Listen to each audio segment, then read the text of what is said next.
તો સવારના 10 થઈ ગયા હતા ને હું ને મનોજભાઈ બે નીકળી ગયા હતા અમરોલી જવા માટે, કેમ કે અમારે થોડું કામ હતું ને આવી ગયા સીધા આપણે અમરોલી એક એડ કરવાની હતી લોનવાળાની. તમારે લોન લેવી છે? મેં કીધું હું 10 લાખની લોન છે ને મનોજભાઈ ઉપર લઈને બૂચ મારી દઉં, પછી ભલે ને એને ગોતતા આપણે શું લેવા દેવા, એના પૈસાથી ને આપણે છે ને ફરી આવશું મસ્ત મજાના. અને ત્યાંથી નીકળી ગયા ને આવી ગયા સીધા આપણે વરાછામાં ખોખલી માતાના મંદિરે, કેમ કે ગટુના ગાંઠિયા છે ને માનેલા હતા.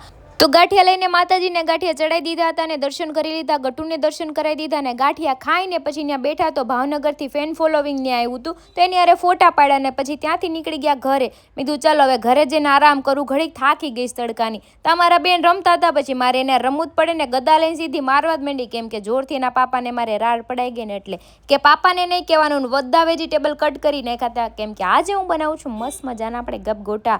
એ પણ પહેલી વાર જ બનાવવાના છે, ટ્રાય તો કરીએ કેવા બને છે, કેમ કે હું નવી લોઢી લઈ આવી છું ને. તો આપણે ગપગોટા રેડી છે ને બેસી ગયા હતા જમવા. મેં કીધું ચલો ગરમા ગરમ છે તો ખાઈ લઈ, કેમ કે ગરમા ગરમ જ ભાવે. તો સિરિયસલી ગપગોટા તો બહુ સારા થયા હતા. રેસીપી હું તમને પછી આપીને જમીને નીકળી ગયા હતા અમે સીધા બહાર. તો ટપુ ને મયુરભાઈ બે આવી ગયા હતા ને મેં કીધું ચલો આપણે હવે સીધા જઈ ચાણક્યાએ.